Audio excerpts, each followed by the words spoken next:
Setiap tahunnya, lebih dari 120.000 ton sampah dihasilkan dari berbagai penjuru kota, dari pemukiman padat penduduk, hiruk-pikuk pasar tradisional, hingga jalan-jalan yang tak pernah sepi. Setiap harinya, sekitar 340 ton sampah harus diangkut. Lantas, kemana semua sampah tersebut pergi? Di tengah keterbatasan lahan, kapasitas TPA yang semakin kritis, dan minimnya kesadaran masyarakat dalam memilah sampah, kota ini pelan-pelan melangkah menuju krisis lingkungan. Di antara tumpukan masalah, harapan kecil tumbuh di sebuah sudut kota Tasikmalaya. Inilah TPS 3R Ciherang, bukan hanya tempat pengolahan sampah, tapi sebuah pusat gerakan perubahan. Siap. Dengan Bapak siapa? Nama lengkap Muhammad Herul Ihsan, suka dipanggil Ihsan. Bapak Ihsan. Ya, Bapak itu sebagai pengelola di sini atau kebetulan kita adalah saya bukan kita ya. Saya adalah ketua TPS 3R Ciherang Tunas Mulia yang berada di daerah Kelurahan Ciherang.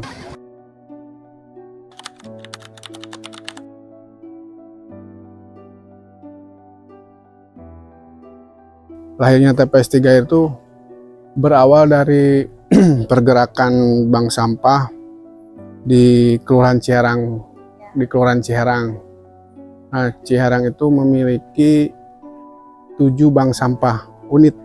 Jadi ada bank sampah induknya, bank sampah induk kelurahan.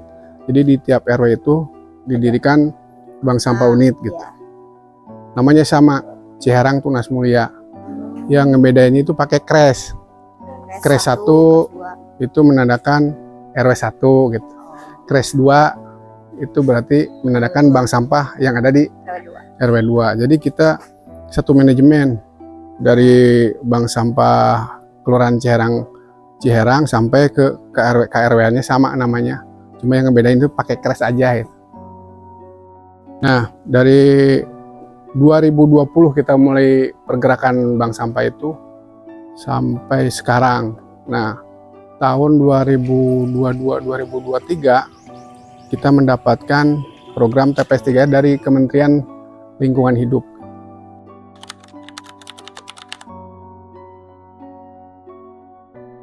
Karena itu TPS 3R yang ideal itu ada 3 aspek gitu. Satu aspek SDM-nya tercukupi, memadai. Keduanya sisi teknologinya ada, alat-alat gitu ya. Terus hilirisasinya ada. Kita juga ada beberapa mesin, cuma ya belum digunakan karena untuk mengelola sampahnya aja belum tertangani gitu. Kita personil tinggal 3 orang gitu. Dari 8. Yang penting bisa jalan aja dulu gitu.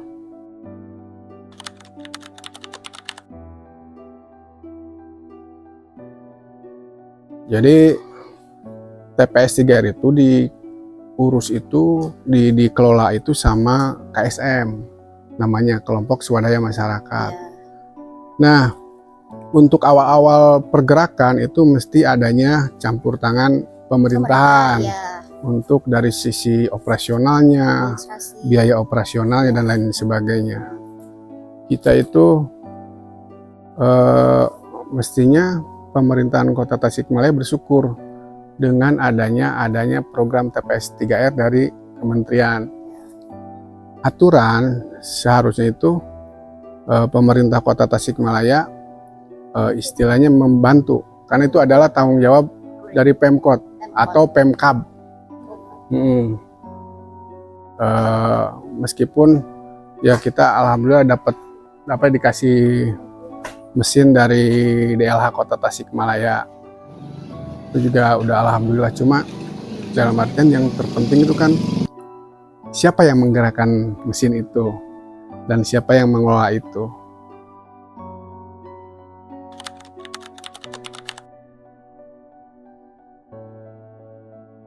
Kalau yang namanya program pasti ada setuju dan setuju. Itu suatu kewajaran di masyarakat. Ketika kita berbuat kebaikan belum tentu dipandang baik oleh semua masyarakat gitu. awal pembangunan ada pasti ada yang kontra. Tapi yang penting bagaimana kita mengasih pemahaman. Kita tahu semua sampah identik dengan sampah itu bau, kotor, jorok, penyakit. Nah, bagaimana kita mengedukasi? Ya, alhamdulillah kita ngasih edukasi, tidak terbawa emosi gitu kan. Hanya bisa diterima ya, alhamdulillah sampai sekarang bisa berjalan gitu.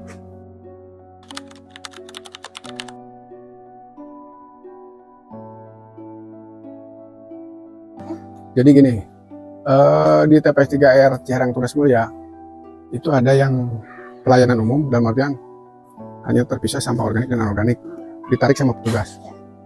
Sampai di sini nanti dipilah lagi sama petugas. Nah, anorganiknya dijual ke bandar, terus yang organiknya ke Magot. Kita awal-awal ternak Magot, karena orangnya kurang. Magot kan harus fokus, jadi harus serius megang Magot. Jadi nggak bisa dicuekin gitu. Jadi harus fokus nanganin Magot. Nah, kita karena keterbatasan SDM, akhirnya habis sama ayam tetangga itu. Itu kan tadinya Magot di sini, kandangnya di belakang. Jadi kalau pagi-pagi kita kan keluar dulu pelayanan ya, suka kadang masuk dari sini. Ayam liar, ayam tetangga lah, diacak-acak sama ayam gitu. Sampai istilahnya nantilah dilanjutinnya setelah nanti kita ada manpower baru. Nah, untuk yang nabung itu ada yang nabung, ada yang pelayanan umum gitu. Kalau yang di sekitar kita yang dekat-dekat kayak si ibu yang warung situ, terus yang warung depan paling depan ada 20 lebih lah nasabah sekitar sini yang individu. Jadi di luar bank sampah unit. Jadi kadang ada anak-anaknya, anak-anak kecil nabung ke sini ataupun yang punya warung. Jadi ada dua konsep gitu. Ada pelayanan umum, yang nabung gitu.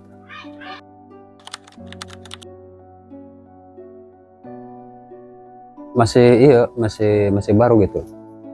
Nah, ke posisi bank sampah kan masih baru, belum lama gitu ya. Manfaatnya buat sampah itu ya lumayan ada manfaatnya gitu ya. Bahkan kalau dibuang kan mubadir gitu. Kalau ini kan bekas-bekas yang kantong-kantong itu kan dikumpul-kumpul gitu, bisa bermanfaat gitu. Yakin nggak banyak tapi kan lumayan gitu, isikan uang-uang jajan buat anak gitu ya. Gitu. Jadi menurut Bapak adanya bank sampah itu benar-benar positif ya? Positif ya, bagus. Semoga berjalan sukses gitu ke depannya gitu ya. Biasanya Bapak itu nabungnya berapa kali dalam seminggu atau berapa bulan? Mungkin sebulan 2 kali lah. Ada kesan nggak Pak dari mungkin bank sampah di sini mungkin yang kurangnya gitu? Kurang gimana ya? Menurut Bapak kurang apa? Ada kontranya nggak gitu? Oh enggak. Cuman kalau saya mah sampah-sampah yang basah-basah gitu. Jangan. Itu yang gitu mah jangan gitu disaringkan jadi mencemari lingkungan itu. Bau gitu. itu Secara garis besar mah aman, tapi kalau bisa yang sampah organik. Nah gitu. Kalau sampah organik agak jauh gitu, agak jauh dari pemukiman. Insya Allah lah bermanfaat. Menjadi jauh dari penyakit gitu. Bapak udah berapa bulan Pak Di sini? bukan awal mulai nabung itu udah dari berapa bulan? Apa udah lama? Kadang 2 bulanan lah, 2 bulan 3 bulan lah. Total udah dapat berapa tuh? Wah, paling 100. Kalau yang giniannya kantong-kantong yang gini 4 karung itu 4 karung besar gitu ya. Itu cuman beratnya paling 12 kilo. Ya. Yang gitu kan sampah gitu kan ringan. Tapi lumayan sih Pak ya. Tapi lumayan lah daripada dibuang dibakar gitu ya. Buat nambahin jajan gitu. Jajan anak sekolah gitu. Lumayan alhamdulillah gitu. Jadi sampah-sampah itu ada manfaatnya gitu. Gitu.